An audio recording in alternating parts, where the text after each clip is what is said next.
Yeah, I believe string cheese should be soft and pliable. That is a core belief of mine that should never be taken away. And you and your crunchy string cheese have offended that.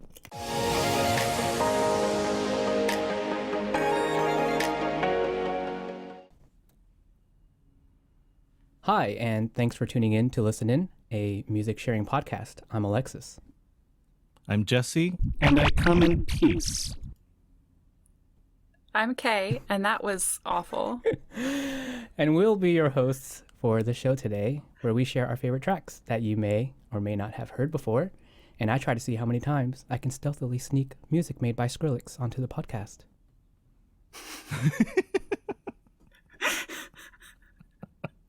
That's going to be a playlist. I'm all for it.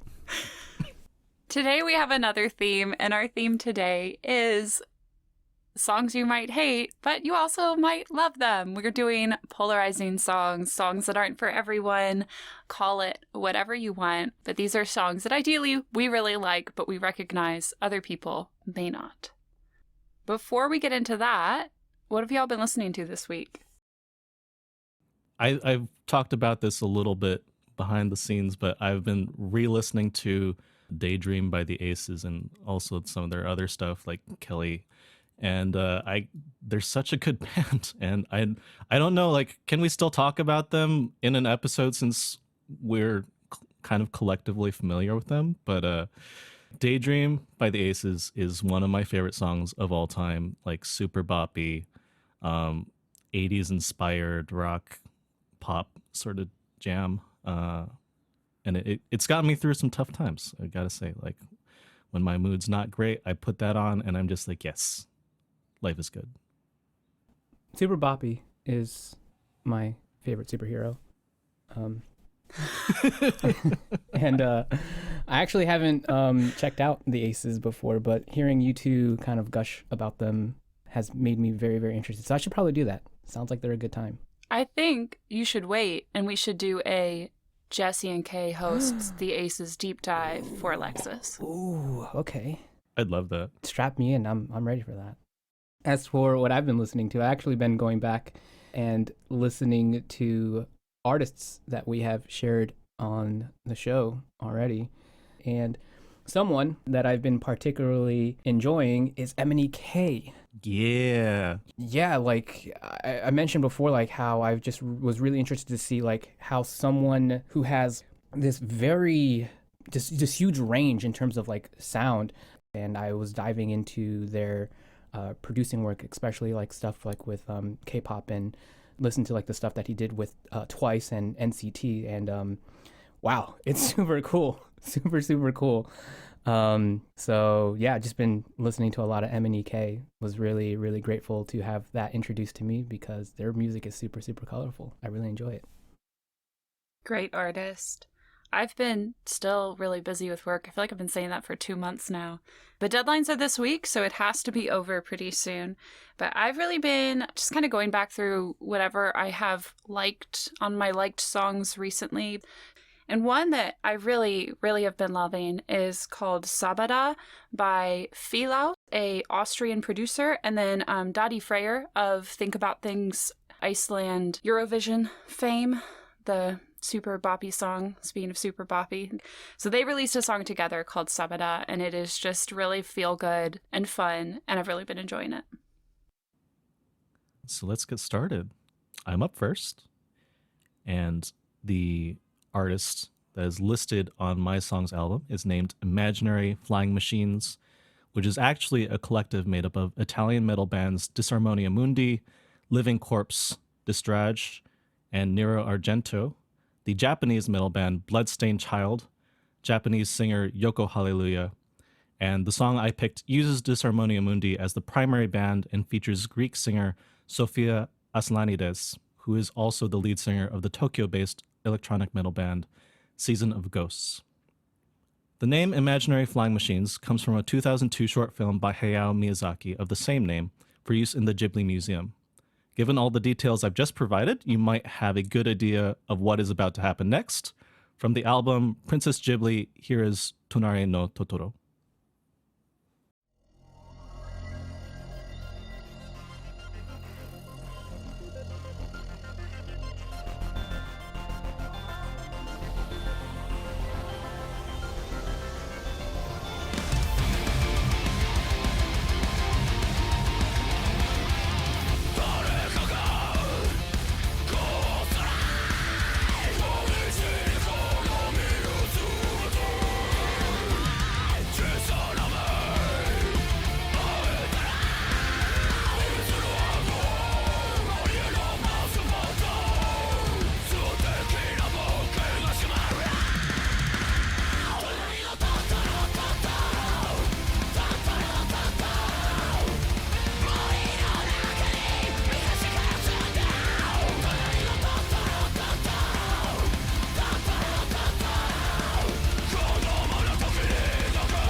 'So, how polarized are you by this song?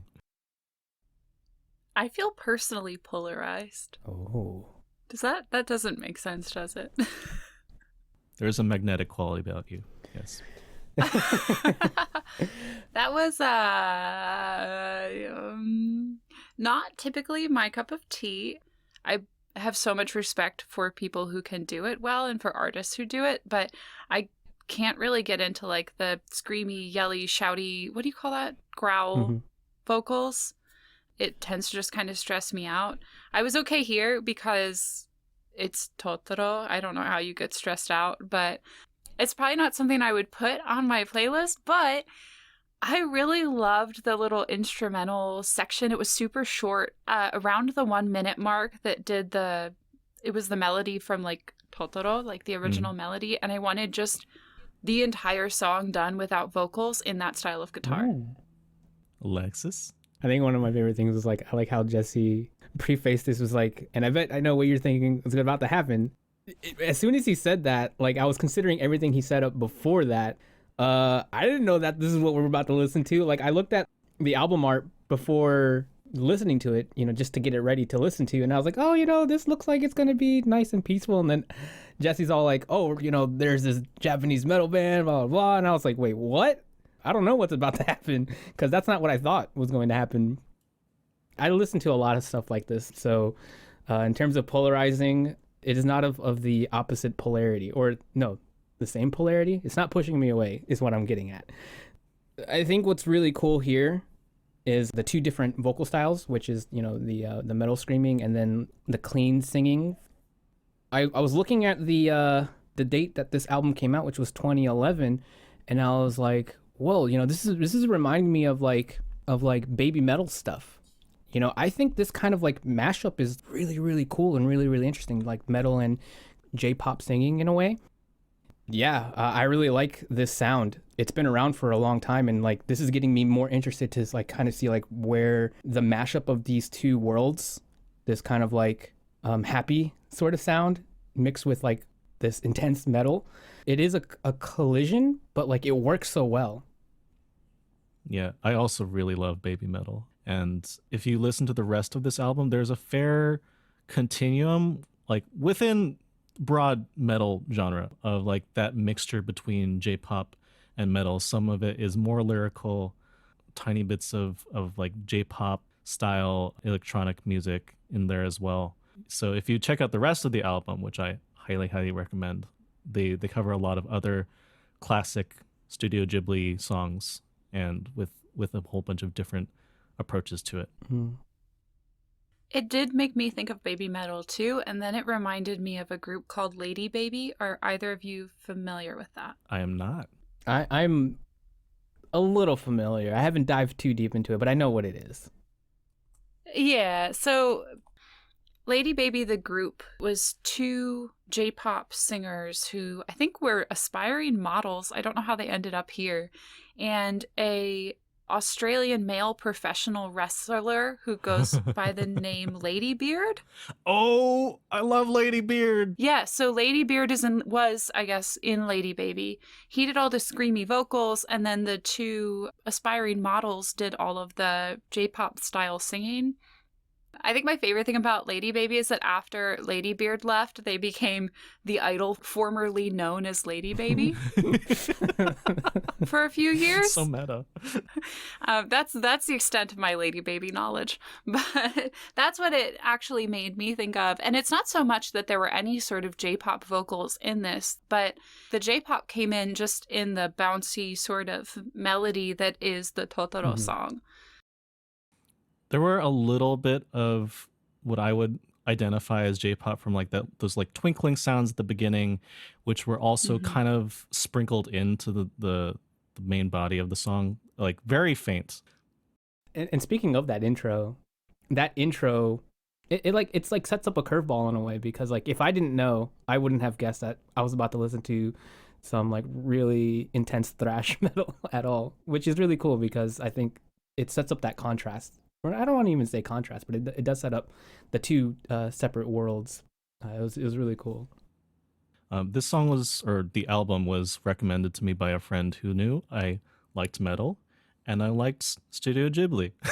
And it's like, he was like, this will be right up your alley, and was absolutely 100% correct. And like, as a metal fan, this checks all the boxes for me. It's got those double tap drums, power chords, the screams, the Cookie Monster voice, but also some cleans. I love lyrical cleans as well in a metal song. If you like baby metal, if you like Dragon Force, if you like a whole bunch of other mainstream metal bands, you'll probably like this too, because it does execute all those metal things really well. Mm-hmm. I just love the phrase "execute all those metal things." This was a lot of fun, and I really enjoyed hearing it, and I can't wait to hear more of this because metal and Ghibli, I absolutely love those two things. So thank you. Yeah, if you're interested in hearing more, there is the rest of the album, obviously, and there's a follow-up album as well because the first one did really well, Princess Ghibli 2, which has more EDM influences in it. But yeah, Japanese Italian fusion metal. Kay, what do you got for us? I have something very different, but I cannot wait for y'all to hear this song. The song I've chosen is I Cook by K-pop girl group Hey Girls.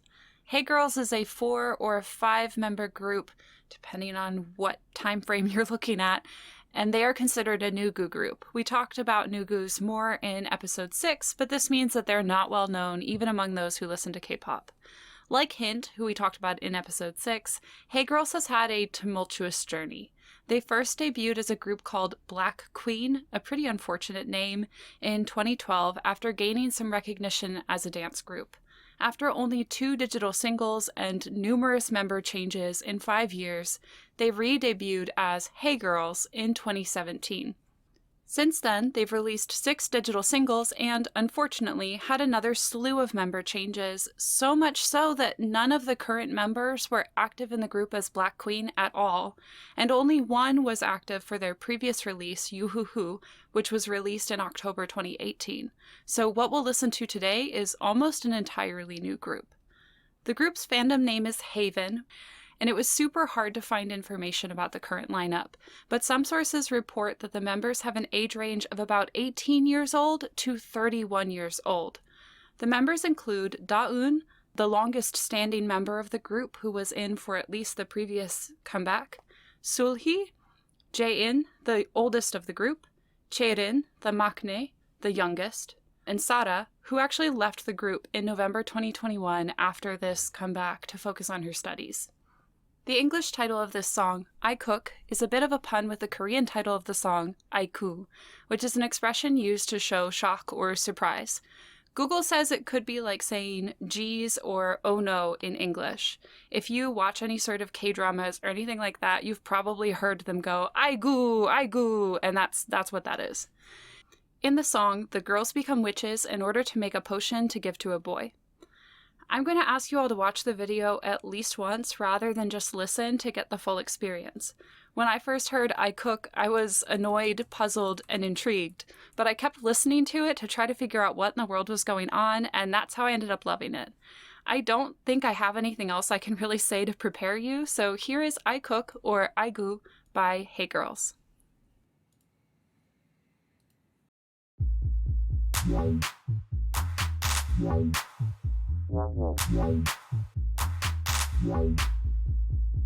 나 오늘 좀 어때?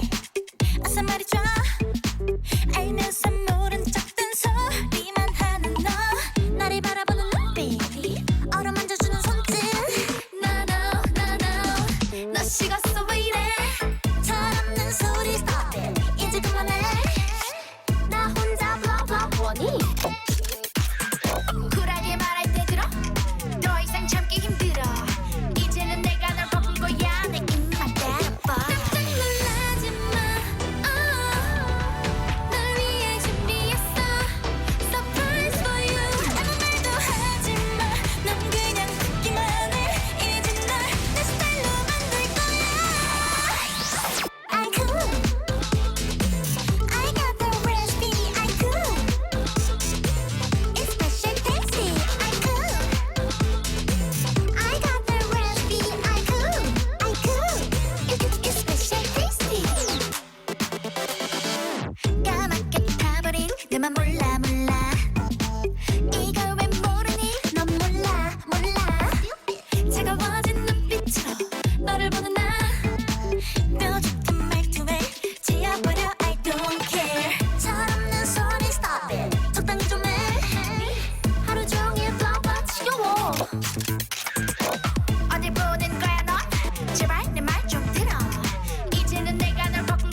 Do you got that recipe? Is it special tasty?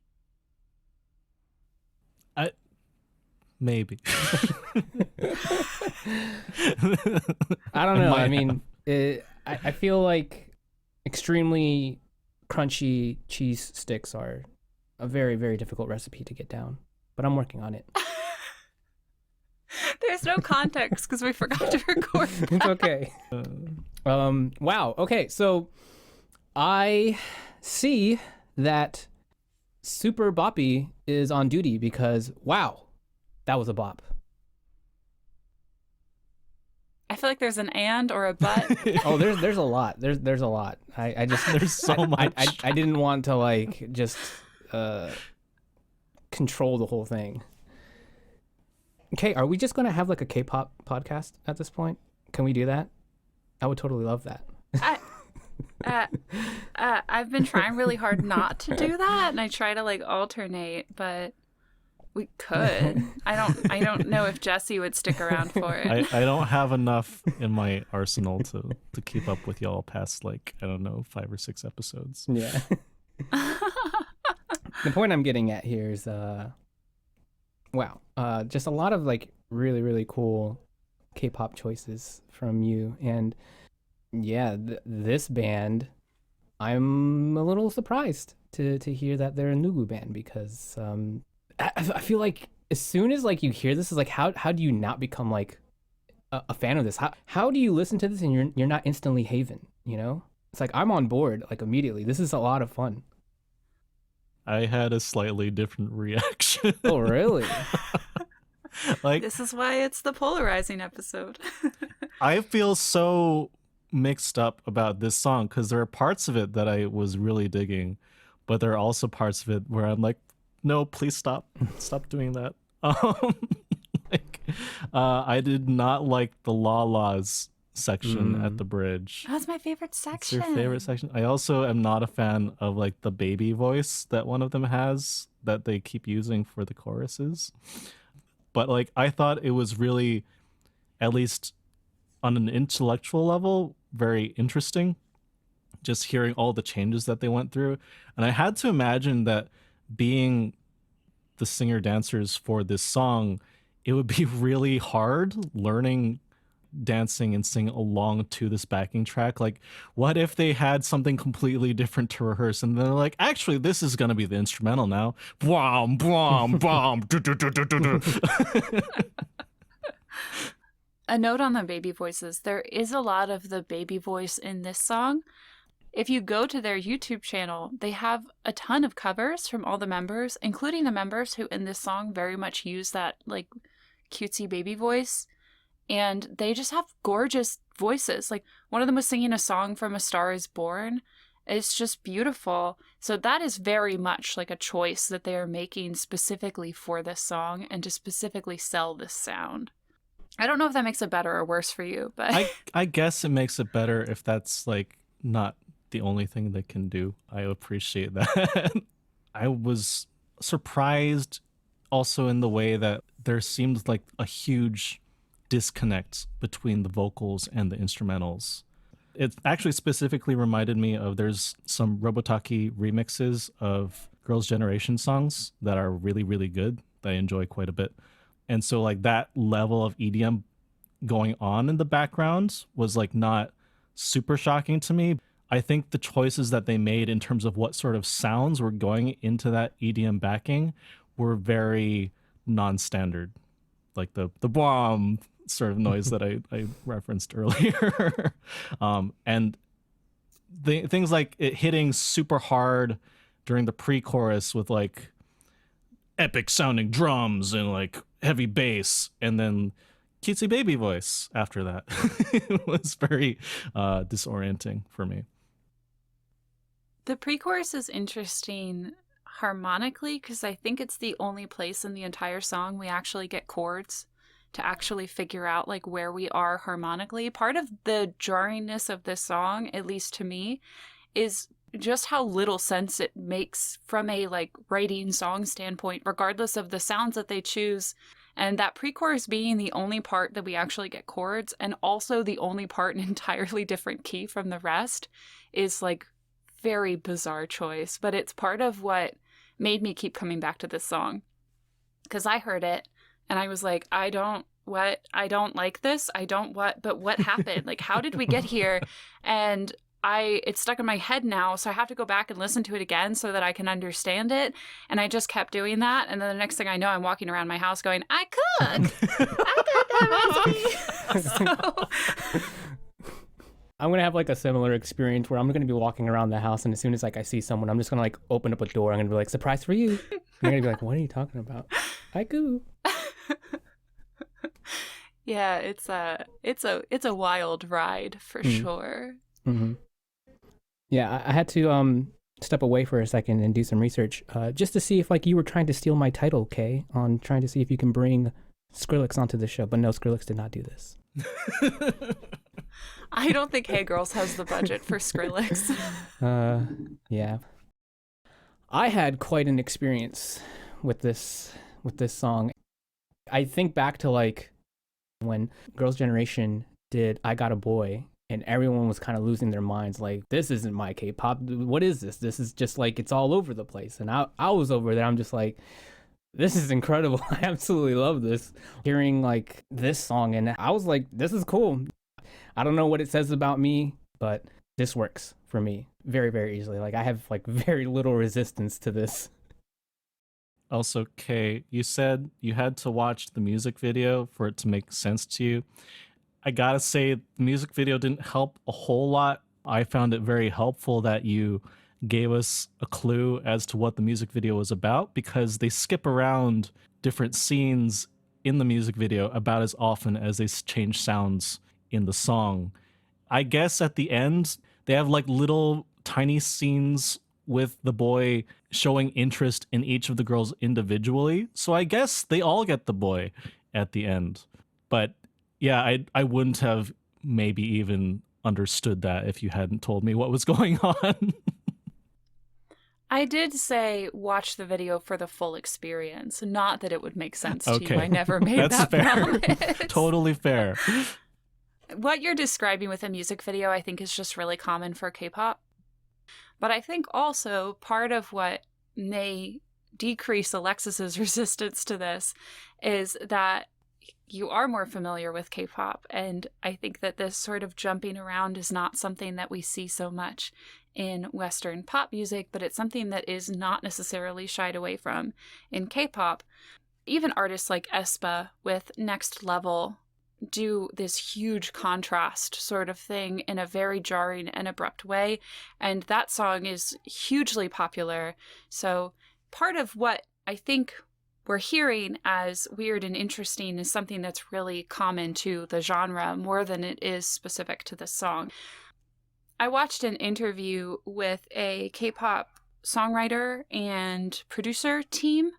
And one thing that they talked about was how much they love being able to write for K-pop because they are encouraged to take risks and to throw in things that are maybe jarring and different, a lot of different key changes, a lot of modal mixture, a lot of things that would be seen as super weird in Western pop music is something that they can bring into K-pop. And they were saying that they have a lot of fun being able to do that as a songwriter, being able to just like go outside the boundaries and the box of what is considered normal and palatable. Yeah, I think it's really cool to hear that the people who are making the music, that they find it very enjoyable. Yeah, it's really awesome that it's not just kind of like this thing that is expected of them because of the industry, but that they're embracing it because they enjoy it. I do find, though, there's a bit of a contradiction, though, in that sentiment of being able to experiment with the instrumentals and the production, because the vocals and the image of K-pop groups is very uniform to me. Mm. Like there's bands that are like Twice, and there are bands that are like Blackpink. Like I can tell those apart pretty differently in terms of vocal stylings. But like among those different categories, it's really hard for me to tell one group from the next. And the same kind of applies to boy groups as well. Mm. And they kind of all have a similar look with the similar haircuts, even similar presentation, body types, that sort of thing, fashion style. It's really hard for me to tell them apart That also might be exposure level, though.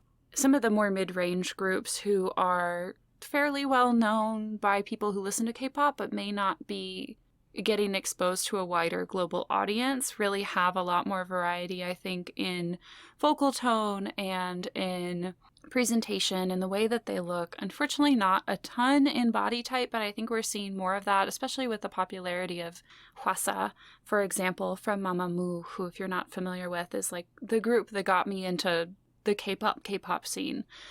Even vocally, that group is incredibly different. I think it's out there, but I think if you're not diving really deep, you'll miss it. Yeah, I guess I got to do more research then. Guess you got to dive into K-pop. Go become a Haven. I mean, I do find there is a bit of truth in what Jesse is bringing up, though. I do kind of see that there is a bit of a contradiction there happening with like the super uniform look, and then how the sound of the music is like this hodgepodge of, you know, wildly different sounds, and visually a lot of like the visual image of K-pop groups and K-pop artists is kind of like this very sleek and very uniform sort of idea, whereas the music itself is like super just like adventurous and out there. And I'm so used to it that I never like really like noticed that being like at odds with each other. It's like I just got so used to it. When I pulled up the color-coded lyrics for the song before, I saw how many different color changes were happening within like a single section. Yeah, I was not disappointed. I really like that there was moments where it's like literally everyone was like within a single section. And I think it really complemented the energy of the song. Yeah, I do love that when you get that from a K-pop group. I think Weekly is another group that does that really well. That's Weekly with 3 E's. If anybody's not familiar with them, they've gotten a lot of popularity more recently with their comeback after school. I think like last year or the year before that. But I will stop flexing my K-pop knowledge. I like Twice. That was your K-pop flex. Yes, my K-pop flex. We're gonna make you a K-pop stan yet. I'm not opposed to it. We'll get you there. Well, after I Cook, Hey Girls released Shining Star in August 2021. There hasn't been any announcement of a new comeback since, but the group's official Instagram did post new profile photos of the 4 currently active members just a couple of months ago, which gives me some hope that we'll hear more from them soon. They're also very active on their YouTube channel, posting covers and vlogs every couple of weeks. We'll put the links in the description so you too can become a Haven. Alexis, where are we going next? It's a good question. Very good question. I don't really know what the best place to start with, you know, for the last artist of the episode. So I'll just begin. Yves Tumor is an artist from Miami, Florida, and goes by they, them pronouns. Yves, to me, is the purest definition of an artistic figure. Utterly transfixing. For personal reasons, they try to keep private, and so there isn't a whole lot of stuff out there on them. When looking at Yves' body of work, it's challenging to define their music because they never quite stayed on one particular mode of operation from project to project, and so continuity lies within expecting the unexpected.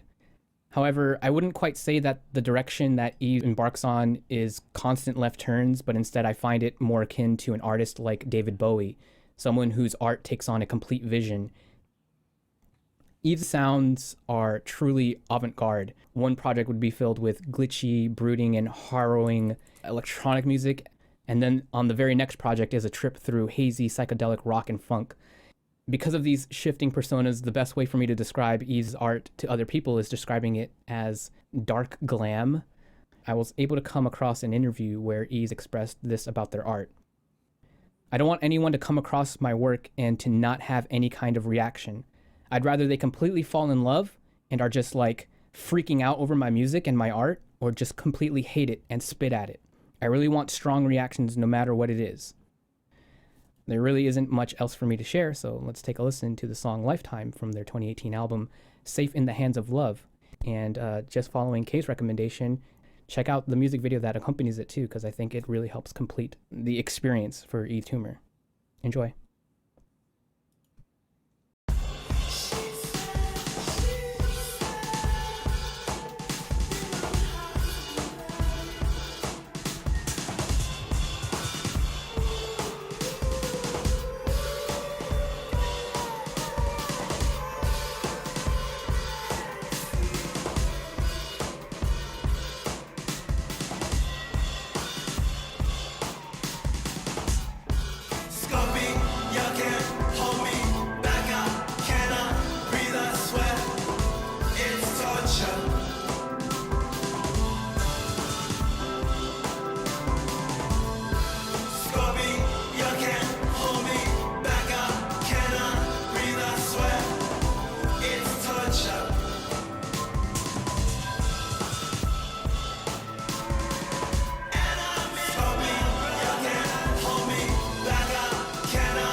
All right, who's falling in love and who's spitting at it?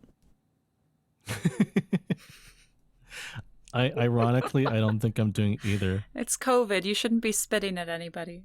Fair. Yeah, I don't think I do either spit on them or fall in love with them. I guess I missed the mark on that point. I have a ton of respect for the risks that they're taking and like the experimentation that they're doing and their willingness to like put themselves out there and do something different. But at the same time, this is not something that I'm going to be reaching for. I'm not sure what mood I'd need to be in to like really want to sit down and listen to this a whole lot.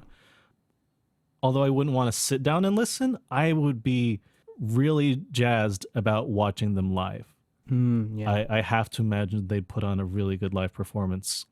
And with this song in particular, I heard a lot of like looping and like gradual iteration on like established loops and patterns.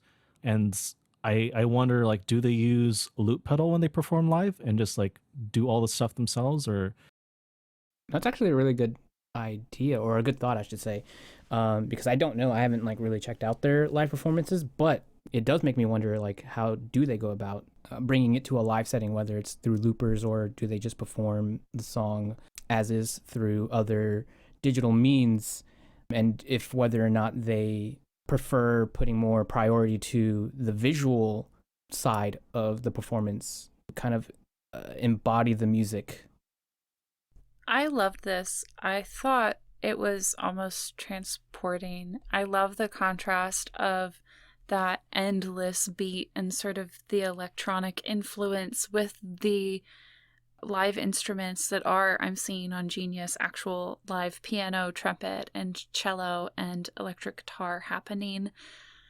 It was just so interesting to have something so rhythmic and repetitive continue, both with the drums and actually the singing.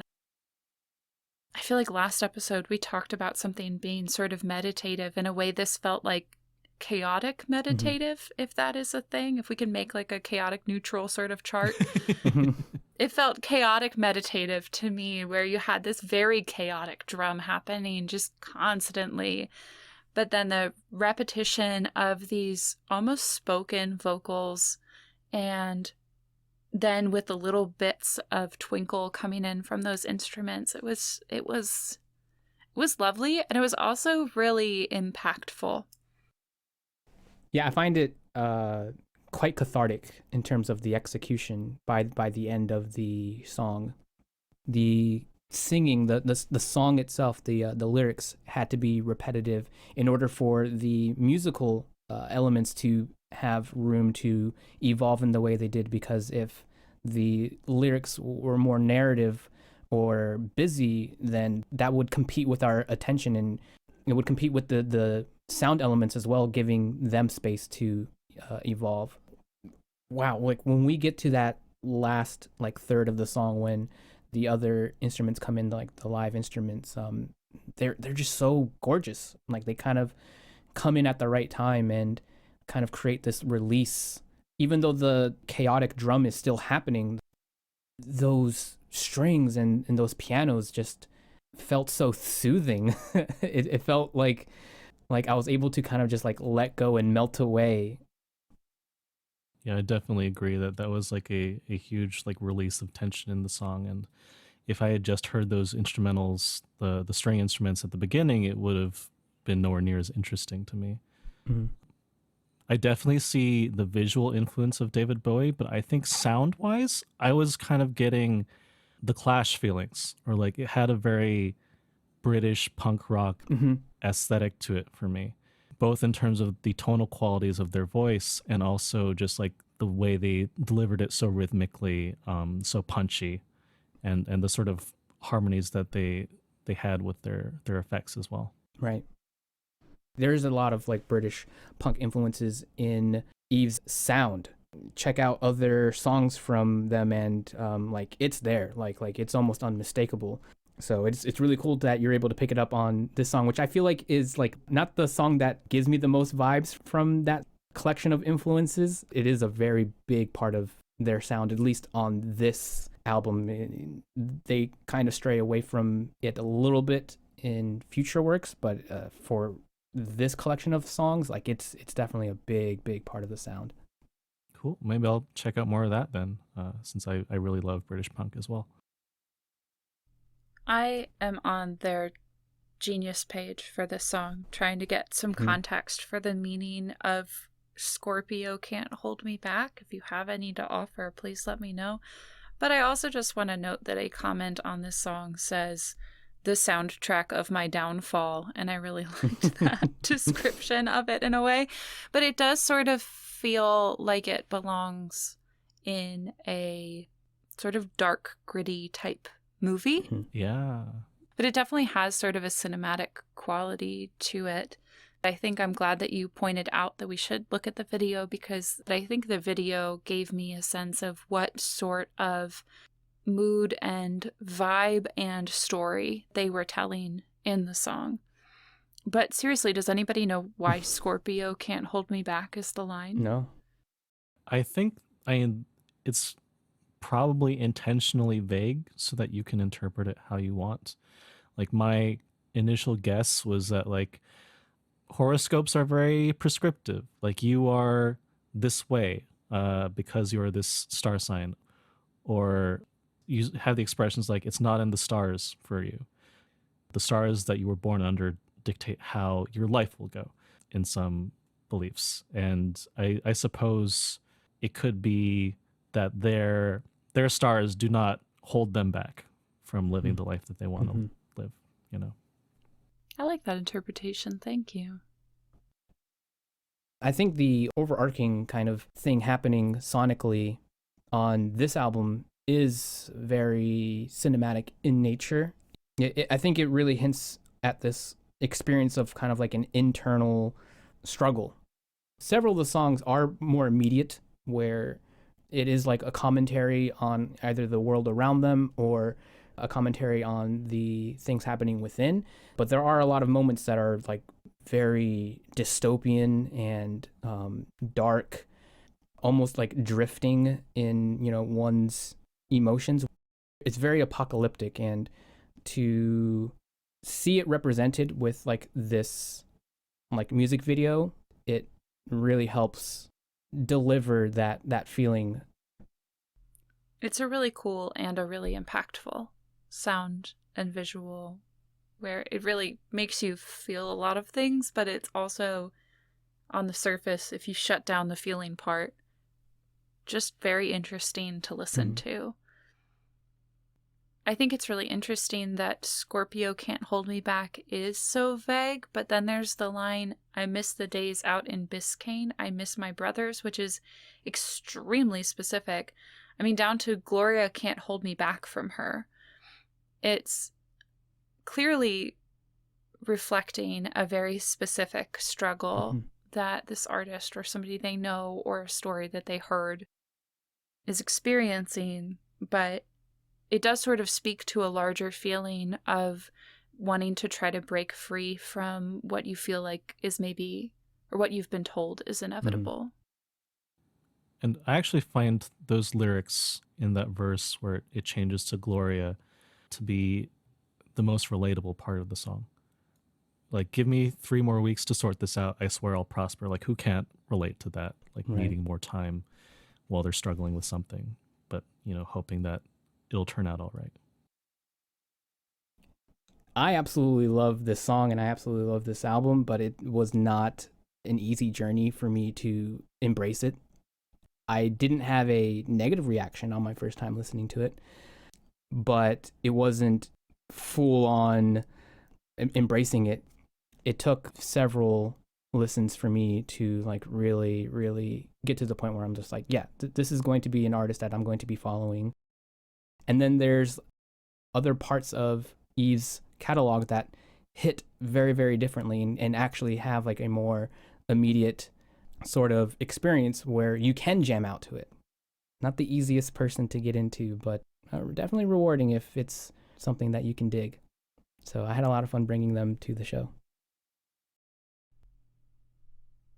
Thought today was a interesting combination of music with a lot of contrast within each song. And I think that's cool that although we all were tasked to bring something that maybe we thought somebody wouldn't like, we unintentionally also all brought things that had a lot of interesting contrast within themselves, polarizing in multiple ways. Yeah, we got the recipe. It's special tasty. It's time to go, hey girls. Totoro. As always, all of the social media links for all of the artists that we've featured today are in the description on Spotify and YouTube, so you too can become a Haven and a Totoro and whatever Yves Tumor calls their fans. Hope that you will listen to more, and we can be found also everywhere, mostly as LISTENiN Music Pod, except for Twitter, which is LISTENiN Music PD, because Twitter has a character limit on their usernames. There was like a real outro. Yeah. Sounding so professional.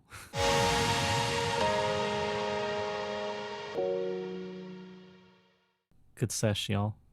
Yes. Totoro, Totoro. What does that sound? That's my attempt at being Trogdor. I'll just do the song every single episode now. No, please don't. I can just copy and paste it from the last one. Okay. All right. Later, y'all. Later. Bye.